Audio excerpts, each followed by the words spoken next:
Ever wished you could just like totally reshape your life? Just snap your fingers and boom, new reality. Like magic. Yeah, like what if repeating a phrase, say, 100 times could actually make it happen? Pretty wild thought, right? Definitely makes you wonder about what's possible. Welcome back to the Quantum Soul, everyone. And today, it's not about, spells or anything like that. No magic wands here. We're going deep into the ideas of Neville Goddard, this 20th century mystic who really believed that our subconscious mind, that's where the real power to manifest our desires is. The subconscious, okay. And one of his techniques, one that really gets people thinking, is this idea of repeating affirmations, specifically repeating a chosen phrase, get this, 100 times.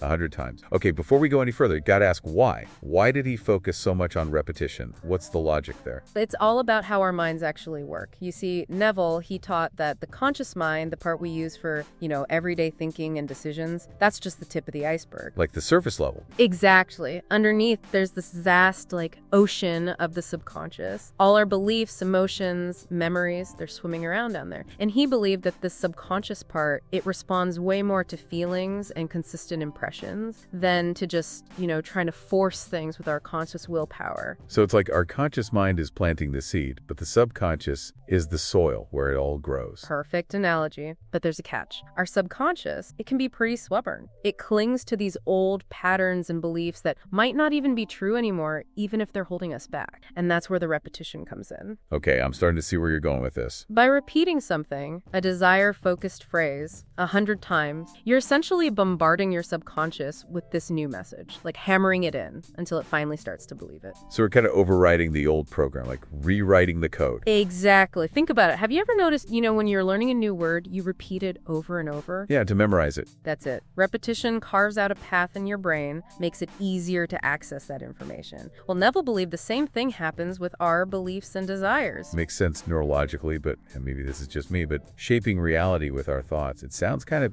out there, doesn't it? I get it. It can sound a bit, woo-woo at first glance. Oh, for sure. But if you look back throughout history, different cultures, spiritual traditions, they all have echoes of this idea. Ancient mystics, philosophers, even quantum physicists today, they all point to consciousness playing a role in shaping our reality. So Neville's not just pulling this out of thin air. There's like a historical, maybe even a scientific basis for this. Absolutely. The placebo effect in medicine, that's a good example. People experience real healing just because they believe they're getting a powerful treatment, even if it's a sugar pill. Oh yeah, I've heard of that. That's the power of belief right there, impacting physical reality. Wow. Makes you wonder what else we're missing out on just because our beliefs are holding us back. And that's exactly the kind of question Neville wanted us to be asking. He really believed, if we understand this power of our subconscious mind, it's like we're unlocking a whole new level of potential. So how do we do it? How do we put this 100 repetitions thing into practice? Break it down for us. The first step is choosing the right phrase, one that really sums up your desire. But it's got to be more than just a wish. Neville called it a state. It's about embodying the feeling of already having it, not just wanting it. Feeling it, not just thinking it. Exactly. That's the key. Your subconscious, it doesn't distinguish between what's real and what's imagined. So if you can conjure up that feeling of already having what you want, your subconscious starts accepting it as true. This is where it gets interesting for me. Let's say I want to manifest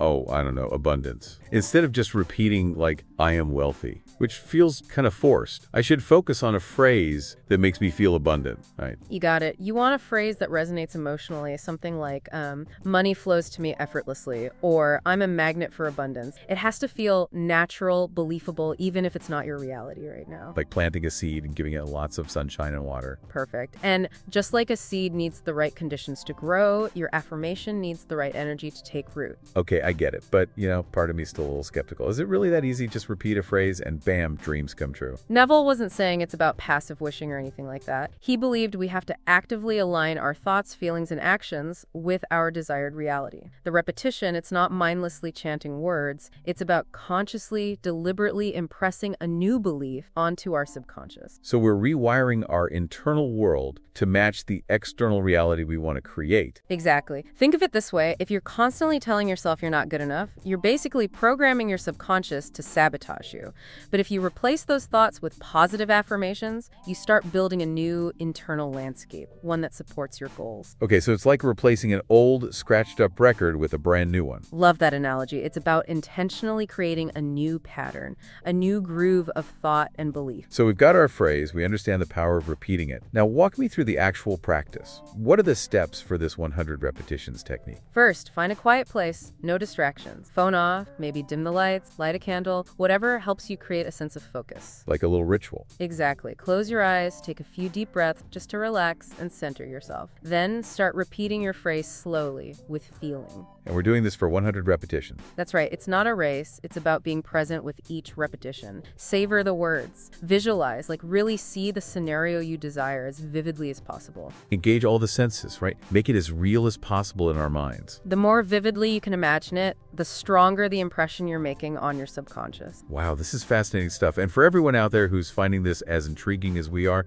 don't forget to hit that subscribe button, give this video a like, and share it with anyone who might need to hear this. Okay, back to the technique. As you keep repeating the phrase, your mind might wander. That's totally normal. Don't worry. Just gently bring your attention back to the words, back to the feeling. So it's a practice and focus, kind of like meditation. Very similar. And just like with meditation, the more you do it, the easier it gets to quiet the mental chatter and connect with that deeper awareness within you. Okay, so we're repeating, visualizing, feeling it. But how do we know if it's actually working?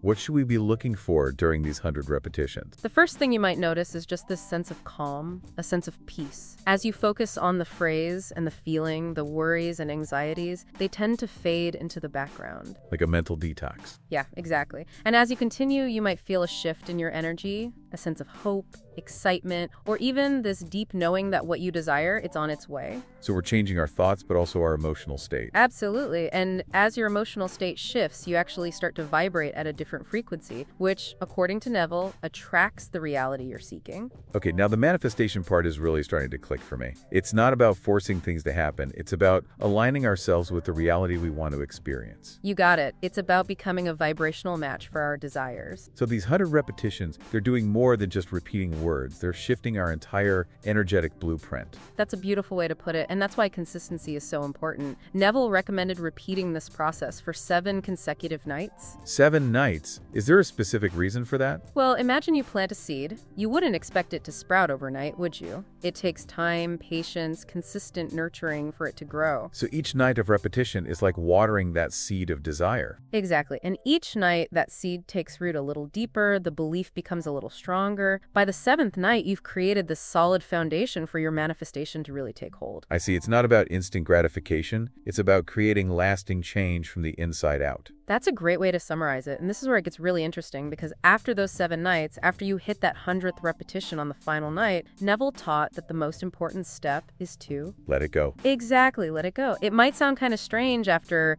putting in all that effort. Yeah, like why bother with all the focus if we're just supposed to let it go? Isn't that a contradiction? Think of it this way. It's about shifting from a state of wanting something to a state of already having it. When we cling to it too tightly, we're basically telling the universe we don't trust the process. So we're actually blocking it by wanting it too much. Exactly. It's like sending mixed signals. I want this, but also I don't believe I can have it. Creates a kind of energetic tug of war, and that can prevent your desires from manifesting. So letting go is about what? Surrendering, like trusting that things will work out. That's a great way to put it. Releasing the need to control everything, allowing things to unfold naturally in their own time. One thing that can help with this, a really powerful tool, is focusing on gratitude. Gratitude. Being thankful for what we already have. Yes. Neville believed that gratitude is a huge part of shifting your vibration from a place of lack to a place of abundance. When we're grateful for the good things in our lives, it's like we're saying to the universe, hey, I'm open to receiving more. So even if we don't have what we desire yet, we can still be grateful for it as if it's already ours. Exactly. It's about shifting your mindset from I want to I have, and that creates a powerful magnetic force, attracts more abundance into your life. Like we're priming the pump, getting things ready by acknowledging the good that's already present. Love that.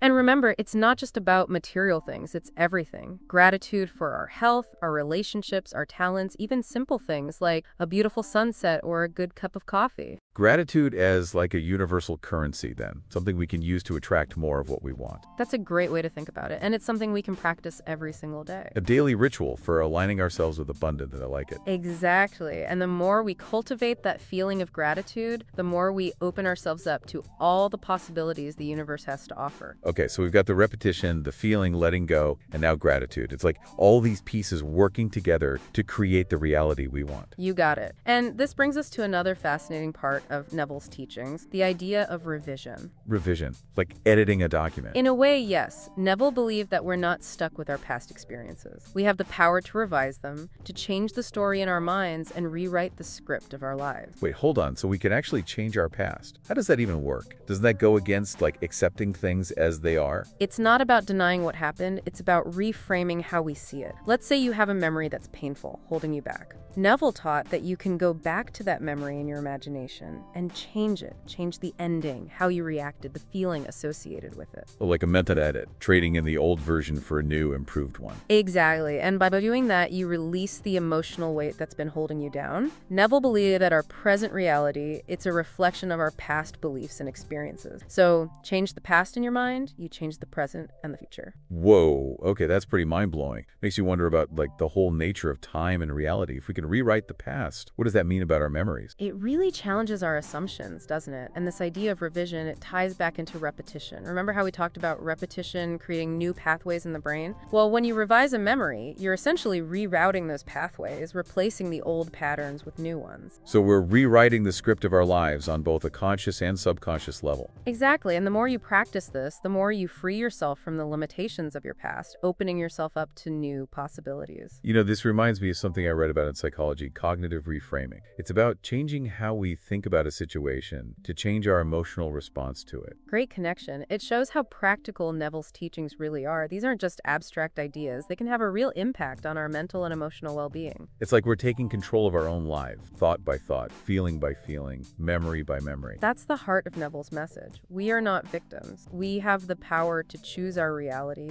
to create a life that reflects our deepest desires. It all starts with understanding the power of our own minds. Exactly. The subconscious mind is a powerful tool, but just like any tool, you have to learn how to use it. And that's where Neville's teachings come in. They give us a roadmap to harnessing that power, to creating the reality we dream of. It's about becoming the creators of our own life. And speaking of creating, for everyone who's enjoyed this deep dive into the power of the subconscious mind, make sure to subscribe, like, and share this video. Let's spread these powerful ideas. Now let's talk about another part of Neville's work that sometimes gets overlooked. The importance of feeling the desired outcome as if it's already happened. Right, getting into that feeling state, embodying the reality we want, even if it's not here yet. You got it. And this idea, it pops up in a lot of spiritual and philosophical traditions. Buddhism, for example, has this concept of right intention, which is all about aligning your thoughts, feelings, and actions with your desired outcome. So it's not enough to just wish for something, we have to feel it as if it's already ours. Exactly. It goes back to that idea that our thoughts and emotions, they create our reality. When you feel the desired outcome as if it's real, you're sending out a powerful vibration, like a clear signal to the universe, this is what I'm calling in. Tuning into the frequency of our desires and broadcasting it out to the world.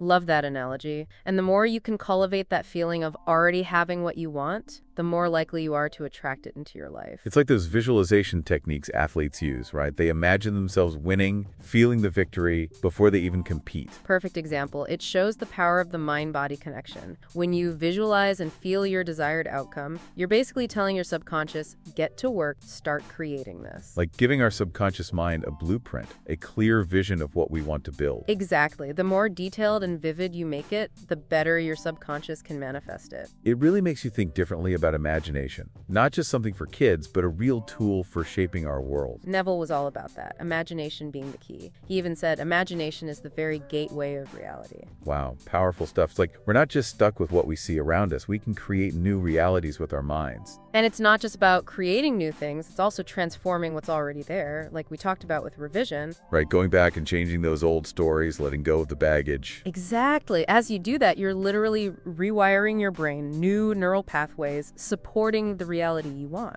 This is all so fascinating, but there's still that little voice in my head. What about those times when we put in all the work, the repetition, the feeling, but it still doesn't happen. What did Neville say about that? That's a great question, and I think a lot of people struggle with this. Neville believed that sometimes our desires don't manifest because they're not truly in alignment with our higher purpose. You mean it's not always about getting what we want, but what's really best for us? Exactly. He believed we're all connected to something bigger, a higher intelligence that knows what's in our highest good. And sometimes what we think we want might not be what's best for our soul's journey. So it's about surrender then, trusting that the universe has a plan even if we don't get it right now. That's beautifully put. And trust me, I know it's not always easy. Sometimes it means letting go of our attachments, our ego's desires, and surrendering to something bigger. It's like that saying, let go and let God. Exactly. It makes me think about the difference between the ego and the soul. The ego wants what it wants, but the soul, it's guided by something deeper. Absolutely. And Neville was all about aligning with your soul's purpose. He believed that when you do that, when you're truly in alignment, your desires manifest naturally. Like tapping into a universal flow, a stream of abundance that's always there when we're in sync with our true selves. I love that image. And it's true. When we resist that flow, when we're trying to force things with just our willpower, we end up creating more struggle. That makes so much sense. Like those times when I was so laser focused on one specific goal, I completely missed other amazing opportunities. I think we've all been there. When we get fixated on one outcome,